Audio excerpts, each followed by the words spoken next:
हरि बोल पद्मावती की हरि बोल निताई गौर हरि बोल हरि बोल हरि बोल हरि बोल निताई गौर हरि बोल हरि बोल हरि बोल हरि बोल। आज आप बड़े भाग्यवान हैं कि आपको गर्भवास का दर्शन हो रहा है। यहाँ बैठे बैठे चारकोप के बैठे बैठे आपको एक चक्र धाम के गर्भवास का दर्शन। बोलो एक चक्र धाम की जय। जो आपको दिख रहा है उसको गर्भवास कहते हैं। इस गर्भवास में पद्मावती जो रोहिणी का अवतार है, बलदेव की मां, द्वापर युग में वही कलयुग में पद्मावती बनी है और पद्मावती ने इसी गर्भवास में नित्यानंद को जन्म दिया है।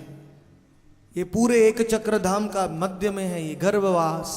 जैसे मायापुर के मध्य में योगपीठ है नवदीप, वैसे ही एक चक्र के मध्य में गर्भवास। यहां साइड में जो आपको दिख रहा है विशाल वृक्ष, उसको षष्ठी तला कहते हैं, हजारों साल पुराना है। उस वृक्ष ने नित्यानंद की सब लीलाएं देखी हुई है। इस साइड जो वृक्ष दिख रहा है वो है विश्वरूप तला। नित्यानंद ने विश्वरूप का दर्शन अपनी मां को कराया था। गौरांग महाप्रभु ने अपनी माला भी वहां छोड़ दी थी, हड़ाई पंडित ने उसको माला तला कहते हैं। एक चक्र धाम में कौन गया है? हाथ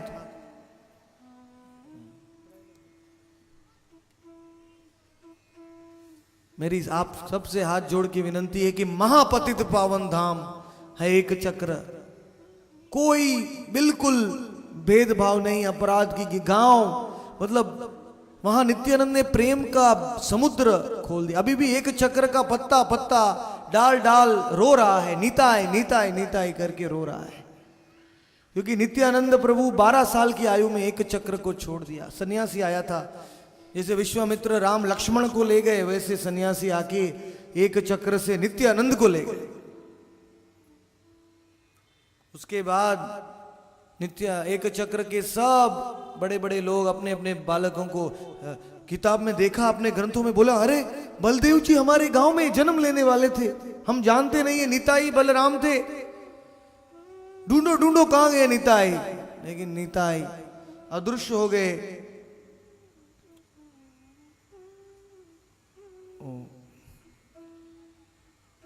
विश्राम तला ये पेड़ है, इसका नाम है विश्राम तला।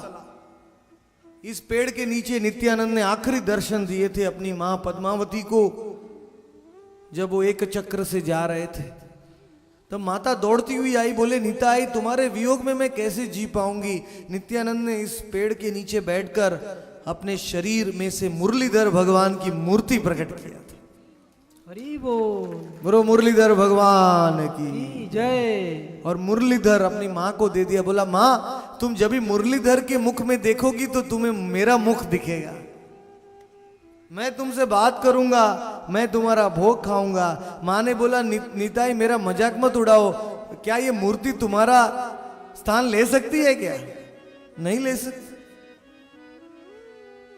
ऐसे करके रोके बेहोश हो गई मां, निताई करके आंसुओं की धारा बहने लगी और निताई अदृश्य हो।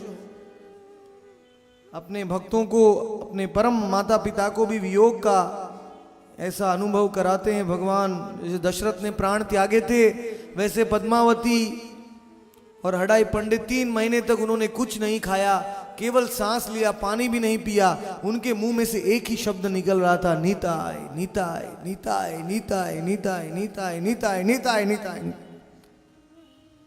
नीताई का नाम उनको जीवित रख रहा था निताई के वियोग में, जैसे दशरथ राम का नाम दशरथ को जीवित रख रहा था।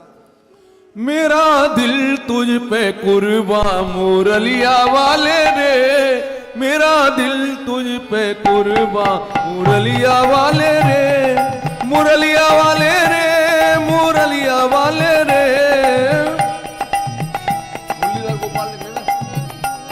मुरलिया वाले रे, मुरलिया वाले रे, मेरा दिल तुझ पे कुर्बा मुरलिया वाले रे, मेरा दिल तुझ पे कुर्बा मुरलिया वाले रे, मेरा दिल तुझ पे कुर्बा मुरलिया।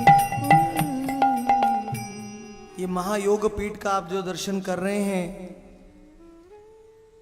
ये एक चक्र धाम का योग पीठ में 3 विशाल अलौकिक मूर्तियों की स्थापना है। बीच में जो दोनों हाथ ऐसे किए हुए भगवान हैं वो है नित्यानंद महाप्रभु।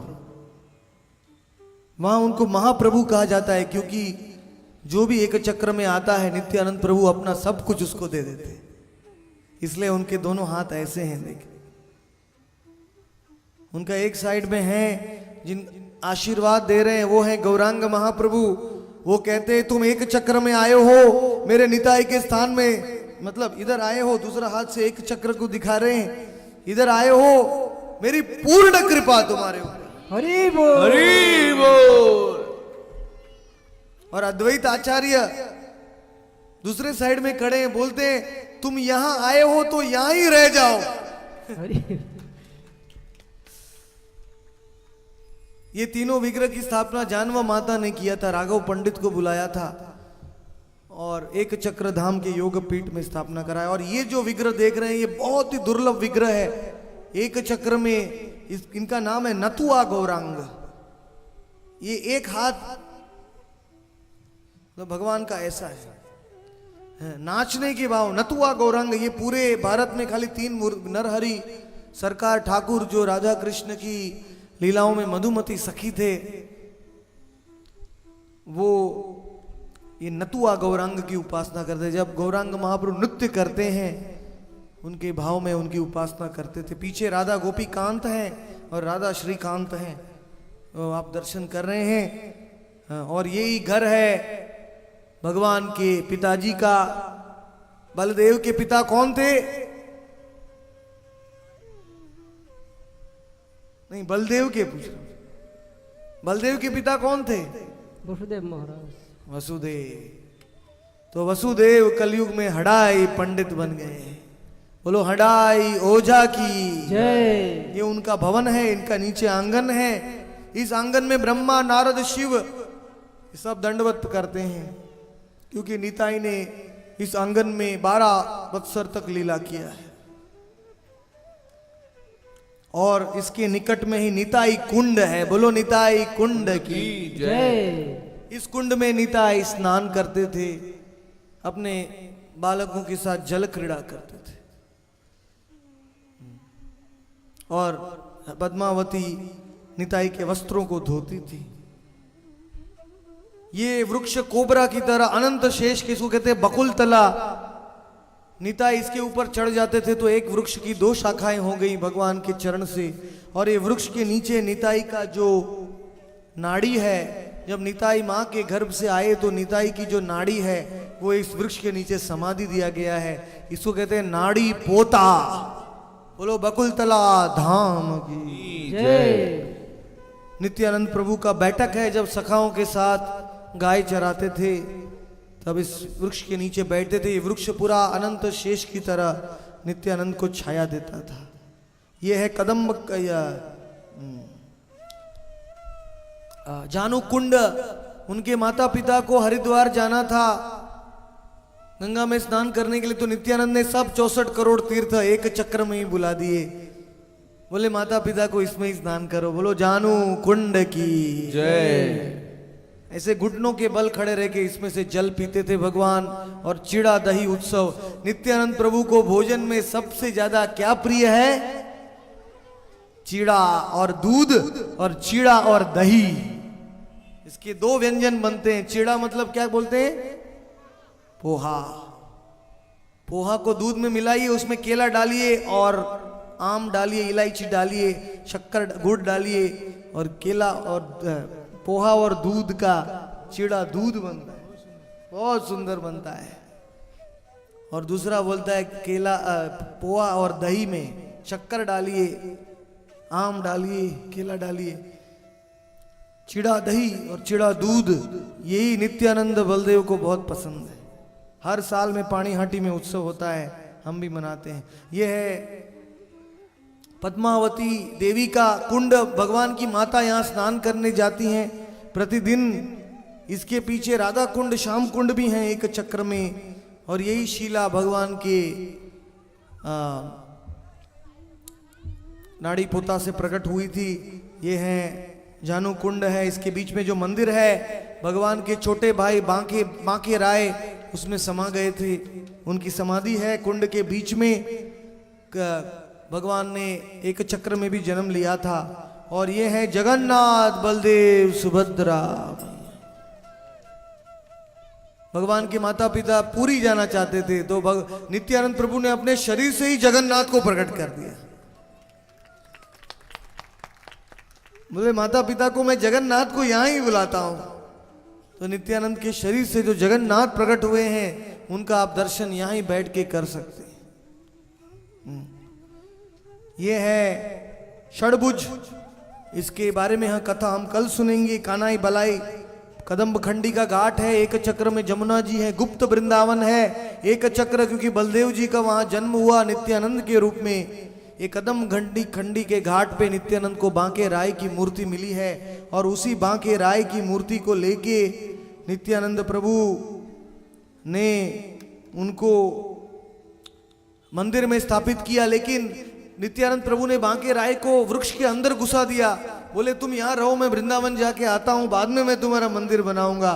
तो वृक्ष में जो छिद्र था वो बहुत छोटा था, तो भगवान कृष्ण का गला पूरा मुड़ गया। उनका नाम हो गया बांके राय। मतलब वो वृक्ष में अंदर रहने के लिए भगवान को अपना गला घुमाना पड़ा।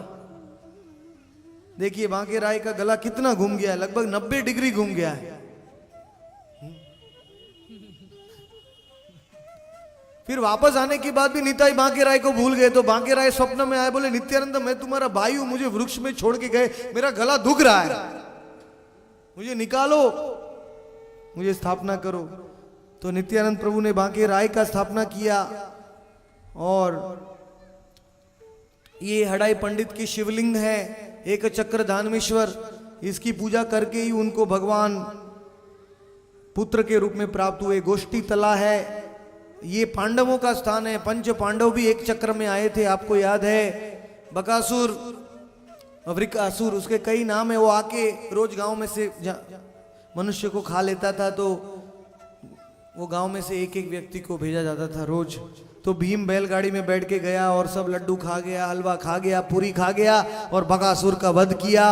और जब अर्जुन ने नागपाश चलाया तो नागपाश आया, उसके पहले ही वृकासुर मर गया था। तो बड़ा नाग पैदा हुआ, वो नाग एक चक्र में सबको खाने लगा। तो अर्जुन ने बोला तुम जंगल में रहो, जंगल में जो आएगा वो तुमको खाएगा, तो तुम उसको खा सकते हो। तो नित्यानंद प्रभु जब एक चक्र में आए तो वो लीला करते करते जंगल में पहुंच गए। सब लोगों ने बोला जंगल में मत जाओ, यहां बड़ा नाग रहता है। निताई ने बोला नाग तो मेरा सेवक है अनंत शेष। हरि बोल। तो नित्यानंद प्रभु अंदर गए और वो बड़ा नाग, वो यहां से लेके यहां तक उसका फन था, कोबरा, नित्यानंद के सामने आया। नित्यानंद ने बोला हे नाग, मेरे धाम को छोड़ के तुम चले जाओ, ये मेरे भक्तों का एक चक्र धाम है, मेरे सखाओं का। जैसे कालिया को भगा दिया था भगवान ने, वैसे इस नाग को नित्यानंद ने कहा कि तुम अंदर गुफा में चले जाओ। तो नाग ने बोला नित्यानंद प्रभु, हे प्रभु मैं अंदर कैसे जीऊंगा, मुझे भोजन कैसे मिलेगा। तो नित्यानंद प्रभु ने बोला चिंता मत करो, तुम अंदर चले जाओ, बाद में मैं अरेंजमेंट करता हूं। तो नाग जब अंदर चला गया तो नित्यानंद प्रभु ने अपना दाहिना कुंडल निकाला और अपना दाहिना कुंडल से वो छिद्र को ढक दिया और वो कुंडल बड़ा हो गया, विस्तारित हो गया। और पूरे पृथ्वी से लोग आते हैं भक्त और उस कुंडल के ऊपर दूध से चढ़ाते हैं। भगवान नित्यानंद के कुंडल की उपासना करते हैं और वो दूध वो नाग पी लेता है। हरि बोल। बोलो नित्यानंद महाप्रसाद की जय, मयूरेश्वर धाम की जय। तो इस प्रकार से नित्यानंद प्रभु ने 12 साल तक एक चक्र में लीला किया है और उसके बाद वो सन्यासी उनको ले गया। नित्यानंद प्रभु ने और 20 साल तक पूरे भारत के सब तीर्थों का भ्रमण किया। जैसे बलराम जी ने कृष्ण लीला में कुरुक्षेत्र युद्ध के समय में भारत के पूरे तीर्थों का भ्रमण किया था, उस प्रकार बलदेव जी ने सन्यासी के साथ पूरे पृथ्वी के सब तीर्थों को पवित्र बनाया। बोलो नित्यानंद भगवान की। की जय। और जब गौरांग महाप्रभु 19 वत्सर हो गए और नित्यानंद प्रभु 32 वत्सर के थे, उस समय में दोनों का मिलन हुआ है मायापुर में। ये लीला का श्रवण हम कल करेंगे।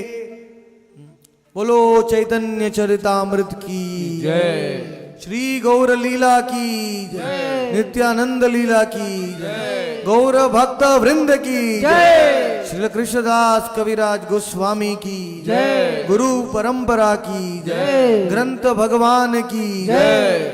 सदगुरु देव की जय। सनातन धर्म की जय। निताई गौर प्रेमानंदे हरि बोल।